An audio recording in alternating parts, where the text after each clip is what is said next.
What do you think your Harley Quinn would say the moment she saw a guy named Batman? She'd probably light him on fire.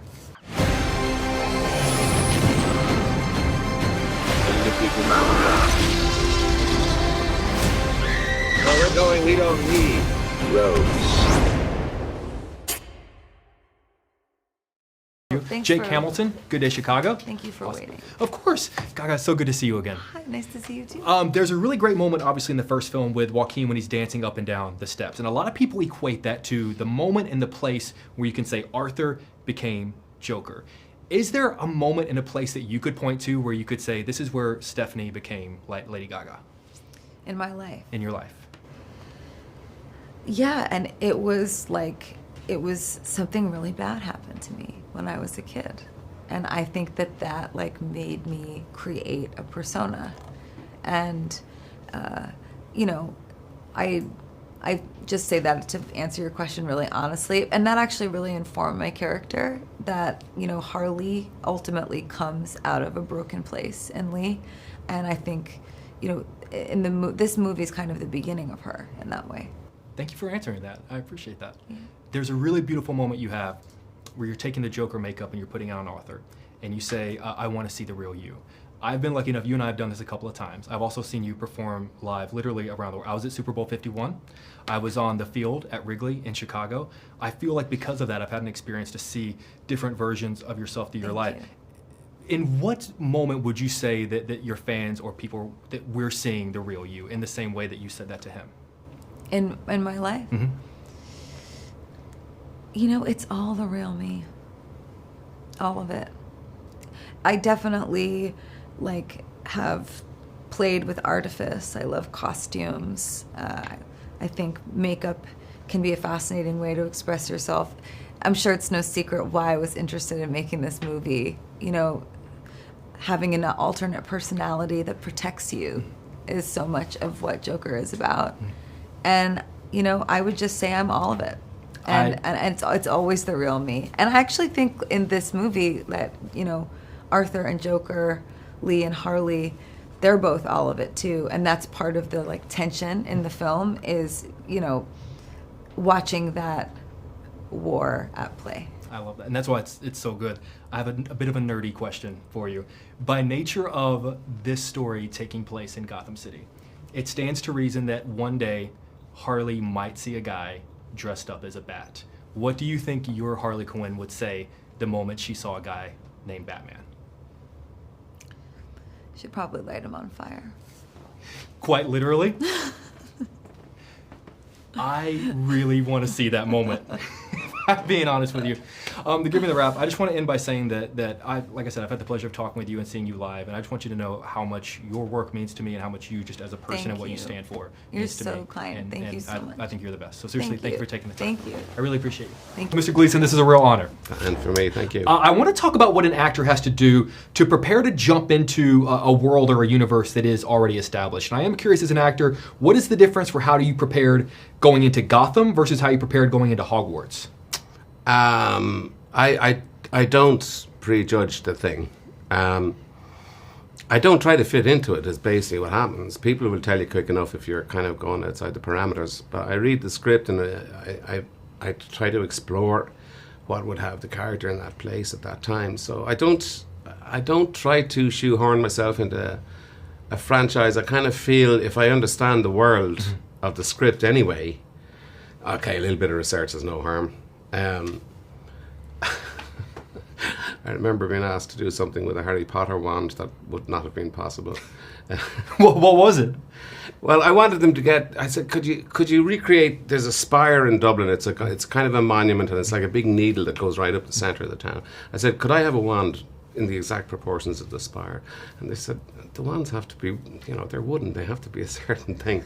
But I knew that. I should have known that. But do they have to, though? Well, I ended up using it as a kind of a tool to fix my leg with. Sure. So things work out well. But in fairness, I was so enamored of the Joker first film, but it was all to do with what Joaquin was doing in it and what Todd had created. That it really had already stepped outside the genre for me. And the prison was its own world. So I let them create the context, and then I tried to find it within it. I didn't consciously try and shoehorn myself into it. I have to tell you, I think one of the greatest actor pairings of all time is you and Colin Farrell.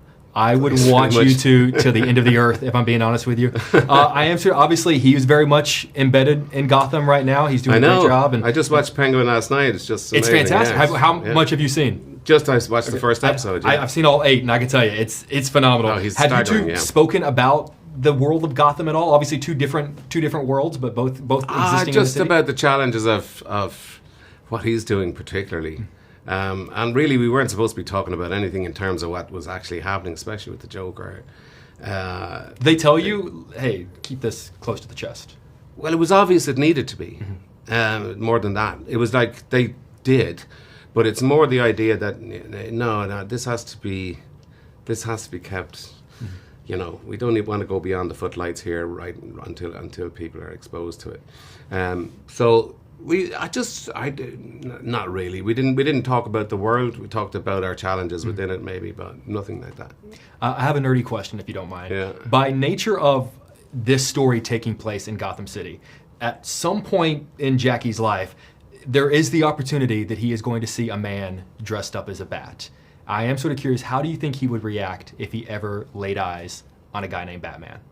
It would depend on how Batman was responding to him. What do you mean by that? I mean, if Batman liked him, they'd get on famously. If Batman took the hump, he'd draw his gun or something. I don't know, you know what I mean? I want to see that scene. Yeah, well, there you go. It's like, he has his own little ego going on, Jackie. He's not quite as aware of it as he should be. But yeah, he's an interesting character. He has kind of what they call notions of upperosity. And he thinks he's kind of a bit of a show star himself, hidden in a prison officer's uniform. That whole dynamic is interesting in the film because it means that he's slightly in awe of Arthur Fleck and also slightly contemptuous at the same time. So it's kind of it's an interesting dynamic. One of my favorite moments is you give Arthur a cigarette and he says, thanks, buddy. And there's a moment where you think, are they going to bond? And then Jackie very quickly reminds us where that relationship is. Yeah, that was a pivotal little thing. And it is interesting. I don't think the film allows you to ever sit on the safety of a clear emotion. I think every time you feel that these people are in love, these people are friends, these people are not friends, these are just brutes. There's something to offset that and say it's not quite as easy as that. To your point, they're pulling me out of here. The moment a movie ends, inevitably all my buddies want to go, dude, tell me, like, how was it? And this is the first movie in a while where I said, you're going to have to give me a couple of days. Yes, like, absolutely. I can't, it feels unfair to just text out a reaction to you right now. Yeah. I'm a little bit that way because I only saw it yesterday. Oh, fantastic. Same. Mr. Gleason, I just wanted to say you are one of my all-time favorite actors, sir, and I've always wanted to speak with you, and thank you for being the person I was hoping you would be. I appreciate your time, Appreciate sir. that Thank you, very sir. much. Good to Thank see you. you. I see you Take also care. got Mr. Phillips, always an honor, sir. Thank you for taking the time. Thanks. So you and I spoke 5 years ago for the original Joker, literally in this hotel. Wow. And we had a really interesting back and forth that I would love to show you if you don't mind. Yeah. And this is Really? basically the question I'm going to ask you in regards to this moment is, what would you say to this guy? Okay. Okay.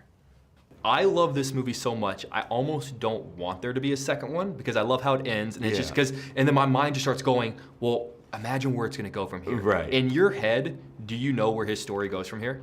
Well, I don't think we're going to make a second one. No. I mean, that's just not in our And I mean that as a plans. compliment. No, It's I not that I know, don't and wanna do I that. agree with you. I mean, I feel the same way. So I guess my question is because I It's see like this a movie. gotcha moment. I don't, and I truly don't mean it that This way. is like, I really don't Chris because Hansen. I see this and I go, okay, I get it. Now I No, would tell of course. yeah. I can address that. First of all, part of the reason is, when you make a movie, you don't want to sound cocky. And when we did that interview, that was probably 2 weeks before the movie came out, and maybe the movie would have been rejected by audiences. You don't want to be like, well, Joaquin and I already have the architecture for a sequel. We just hope people show up. It's just like, that's just didn't feel right. Mm-hmm. Also, at that moment, we probably weren't sure we would. All I know is that Joaquin and I love working together. I don't know if you're going to talk to him, but he'd probably tell you that, I think. But we also, it's not just that, we also really loved Arthur. So movie comes out, movie does well, pandemic comes. We start just talking to each other on the phone. I start talking to Scott Silver, who I write these movies with, on the phone, and it just kind of evolves into, well, what if? I mean, you know, it really. So what I would say to that guy is, don't answer that question because you never know. Fair enough. Fair enough. When Frank Herbert wrote Dune, 50 plus years, 67 years ago, he was a little horrified at the idea that people didn't understand that the character of Paul Atreides was supposed to be a cautionary tale. You're supposed to watch him and go, be careful of people who claim to be messiahs because you never know what's going to happen. And that's what inspired him to write the sequel, Dune Messiah. He wrote Dune Messiah to basically say, you guys didn't get it the first time. Why don't you? To what degree do you relate to that idea? Because there was, I'll never forget going opening weekend to see it again, and Arthur killing people, and there being, like, quite frankly, like dudes in the audience like applauding and cheering, and me thinking, do you not get, to what degree is this sequel addressing maybe people's misinterpretation of the first film? I would say movies are too hard to make them as a response to a response. You know, however, there are things in this movie that on rewatch, or maybe you noticed, that are a response to the response, but I wouldn't say the movie is a response to you know what I mean? So in Zazie Beetz plays, you know, Sophie, and her testimony, there's a little bit of a response to the response. And the scene with Gary on Gary's the, you know, Lee Gill, the little person, there's a response to the response baked into the scenes, but I wouldn't say the movie is, but that's an interesting story I never knew. The way my heart sank when he said, "You were nice to me." Just Right. that performance. Do you mind if I geek out for a quick second? No. The shots, and it's in the trailer, so people know what I'm talking about. not worried. When she does the smile, and he has to lean into it, it is perfect. And I'd love for you to walk me through. That was not in the script. That was something where I said to maybe Joaquin, but probably Larry first. Larry's the cinematographer. I go, what if at the end of the scene she just has lipstick and she does this thing, or is that cheesy? Like, literally, sometimes you think like something like that is either going to be really cool or just so cringy. So Larry probably was like, I mean, try it. We can always cut out before it. And then and Joaquin probably said the same thing, or probably maybe was like, I don't know. But then we just kind of did it, and it ended up working. How long until you went, fuck, that's cool?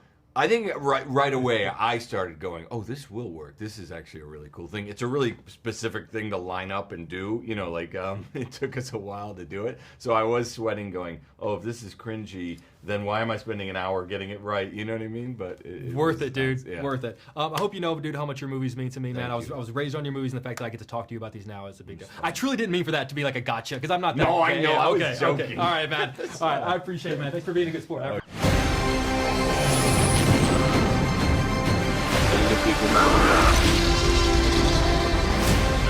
Where we're going, we don't need roads.